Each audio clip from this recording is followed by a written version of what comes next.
What is going on, boys and girls of YouTube? We are back at it. Another top 5. We've done mids, we've done hunters, we've done junglers. Not in that order. Jungles, hunters, mids, in that order. So if you're looking for those gods, those roles, those are there. Hop over. They're in the playlist. They're Google, weekend top 5, whatever. They'll come up. But today we're doing solo laners.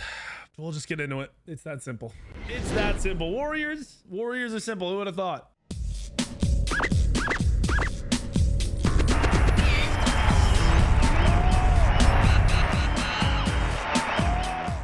Who would have put it that way? Make sure you're liking the video. Make sure you're subscribed.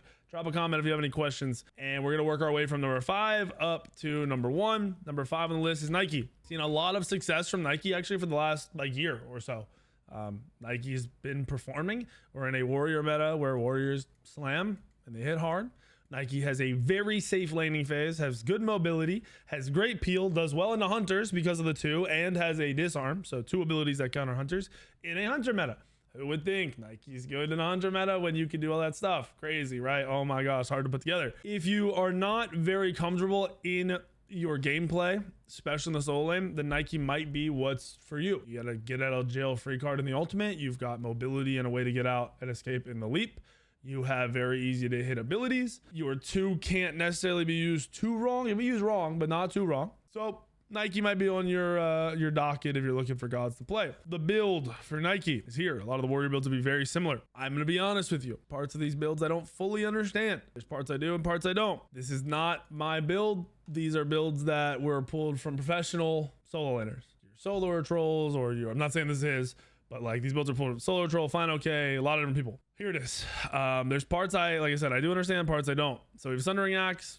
It's an ability warrior. It's going to hit hard. It's going to help you do extra damage. The mystical mail is what throws me off the most. I'm going to be real with you. Mystical mail is back. It's solid. It's doing good.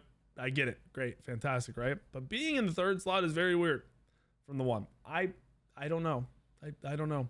I get the prophetic being good. A lot of support items are actually really good in the soul lane. Same with the amulet of stronghold. This is better now because you can go multiple glyphs. So you go 2 glyphs. So that makes this a purchasable item in the soul lane. And then we're building anti-heal that's going to help us deal with hunters and sustain, which is hunters in the late game. That's it. It's that simple. You have thorns, which also counters hunters. Crazy. A lot of stuff we're doing is countering hunters and mages.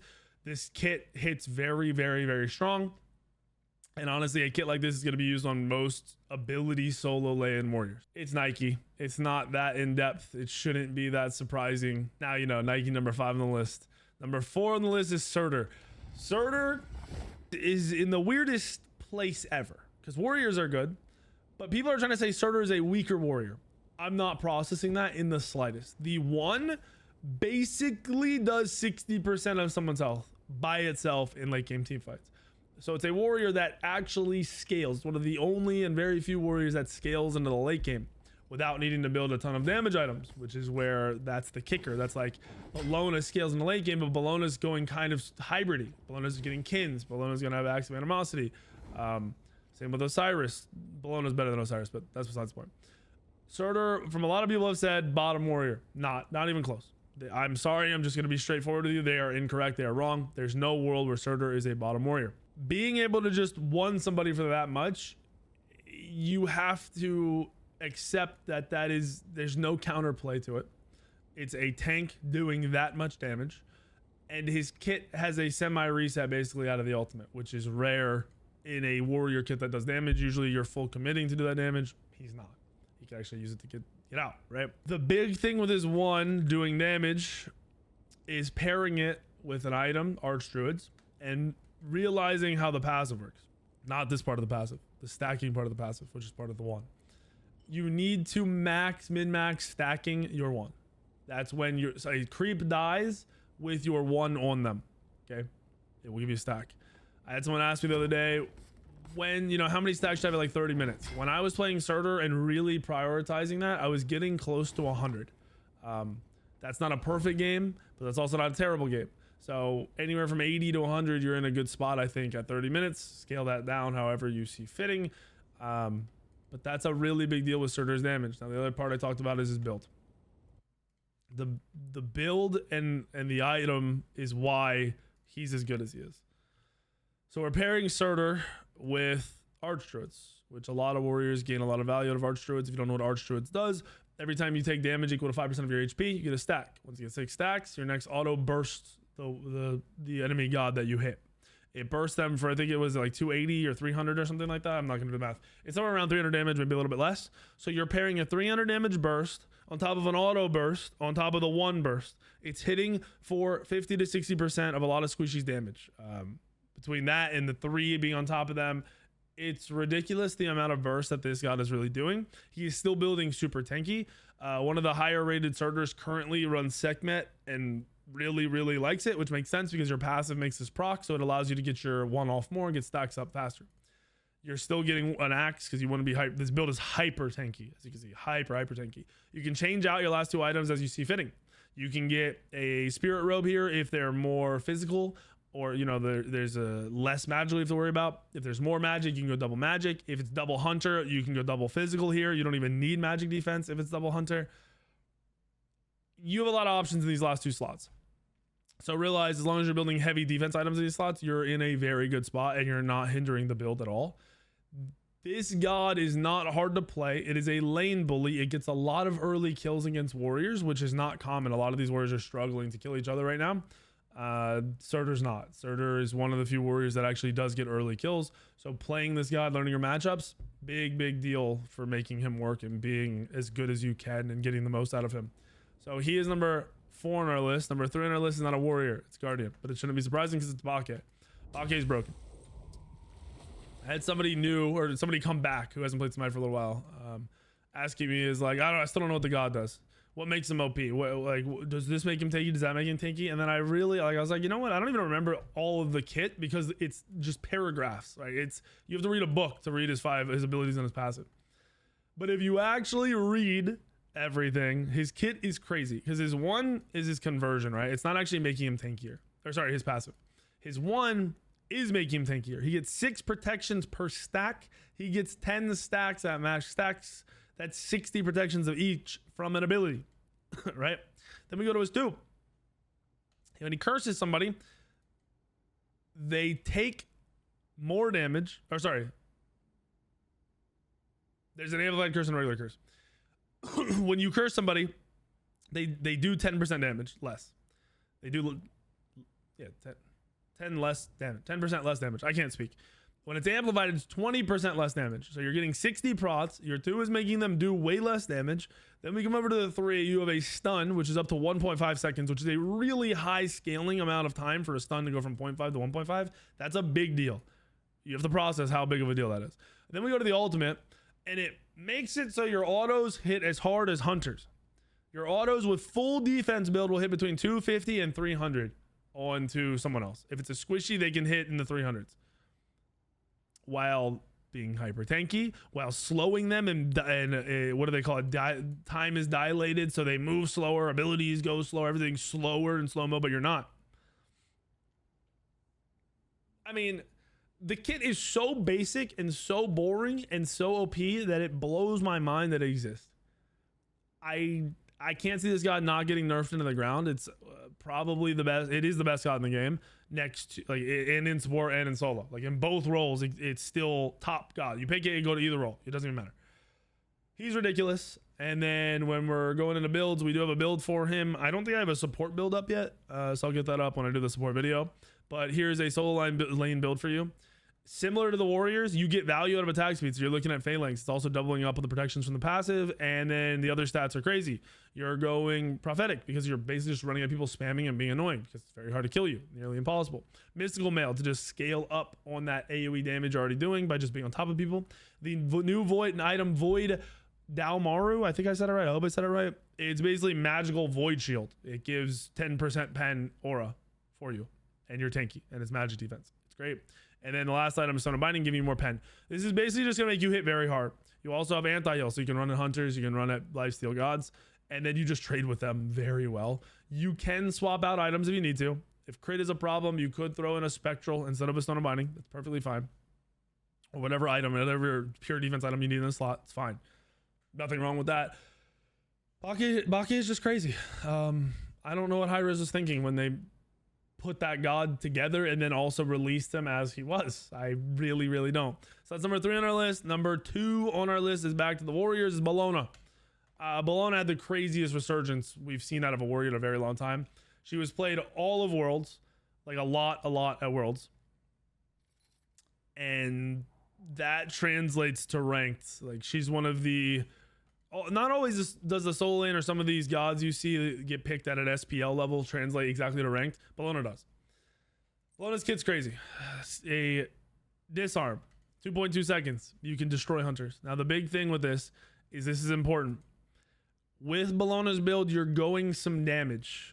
So you'll take a little bit more damage than some of these warriors that are just full defense for the most part. There's some of these guardians that are full defense for the most part. You're getting a little bit more damage on Balona a lot of the time. So this buys you 2 seconds of damage. In that 2 seconds, the amount of damage you do is crazy. You have an ultimate to get out, to chase, to up, down, to set up, whatever you need. The big part of the ultimate, that CC is alone is game changing. The CC damage combo is game changing. Then we look at this part. If you're in the flag circle, you get 35 prots. You get 60 power. Your magical teammates get 75 power. You're buffing the team a whole item's worth of stats. 35 prots, 60 power. This is an insane item worth of stats. That's crazy. That is insane. Like just realize it's an ability that does a ton and gives you an item.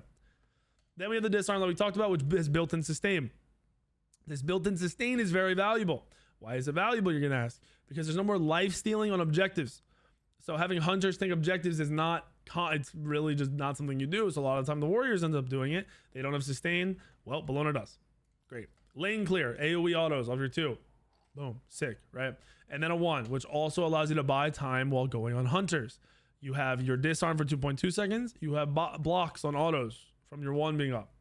Being able to block autos and just make them not count is criminal. Then the passive, I think, is the most underrated thing that your average player doesn't even realize. You get protections per stack. Upon giving and receiving auto attacks, Balona gains protections and movement speed. 5 protections per stack, 5 stacks. 25 prots from just autoing somebody. 15% movement speed just from autoing somebody. Or autoing creeps. Autoing anything. Just from autoing stuff and keeping that up. So not only does your ultimate give you an item worth of stats, your passive gives you an item worth of stats. Maybe not a full item, half an item worth of stats. I'll give you that. Now Balona's build, not really that crazy. But like I said, you're looking at a damage item or 2. So standard build, you want active animosity because that passive is basically kins, right? You're going phalanx, really busted early item for defense. We're going berserk to pair with our auto attacks because we want them hitting hard with the animosity and the kins. Shoguns, more attack speed while also giving us magic defense. Pridwin, this last item is the kins extra damage. That's our damage item. That paired with the animosity, you kill faster than any other warrior I've ever seen. Now the Pridwin. This is not a must build item, okay? It's a good item. The shield is very valuable. It pairs great with your ultimate. It keeps you alive. If you're looking for more just raw auto attack damage and you're not dying a lot, then you can go a damage item in the slot as well and go Xe and just shred through anybody. That is a very aggressive and greedy build where the Pridwin is a smarter, safer build. So you guys know. And that's Balona. That's number 2 on our list. Number 1, this is, I hate this. This is Vomo. It's not Osiris, which a lot of people probably thought it would be Osiris after that. I think Balona dumpsters Osiris in general. I think Osiris for a rank setting is not as good as everyone makes him out to be. I think his team fight is super weak. I think his ultimate is a terrible ultimate for team fights. I think he wins games that every warrior would win, but doesn't win games for his team as a warrior, if that makes sense. Number 1 on our list is Vomo. The god takes no brain power, takes no skill, has an insanely easy laning phase, and is not difficult to play in the slightest. That is why he is number 1. Now, Vomo went from being the worst god in the game to being best warrior. How? They buffed his ultimate. They can't find a balance for this ultimate. That's the big problem. He turns into his ultimate. He runs at somebody. He doesn't die. He kills them. The way this ultimate works is crazy bloated. You're tankier. You get power. Everything about it. You get stacking movement speed, you get a shield, you get lifesteal, your defense is converted to power and attack speed. So not only do you get more protections from your ultimate, you're just naturally hitting harder and attacking faster, which just pairs with the ultimate already. On top of all of this, it's way too much. Your laning phase is good because you have good lane clear, and you're very safe because you can't die because of your ultimate, and because your one is a very, very good movement ability. That's all there is to it, man.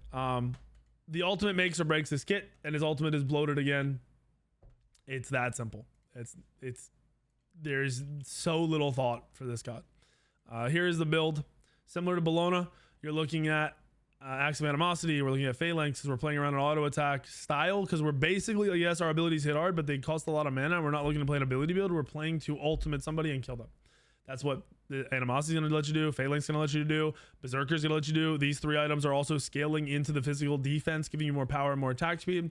Shogun, so we don't die to mages, but also still giving us attack speed. Kin, so we can kill in that ultimate. And then Void Shield, so we have pen and more physical defense. If you're stomping and you have no chance of dying, you're just so far ahead or whatever it may be, this can be an Executioner. This can be a Hasten. This can be one of those 2 items for damage. I would recommend getting used to playing this build and not relying on Hasten and not relying on having Exi, but that is a possible last item for you to swap into the build.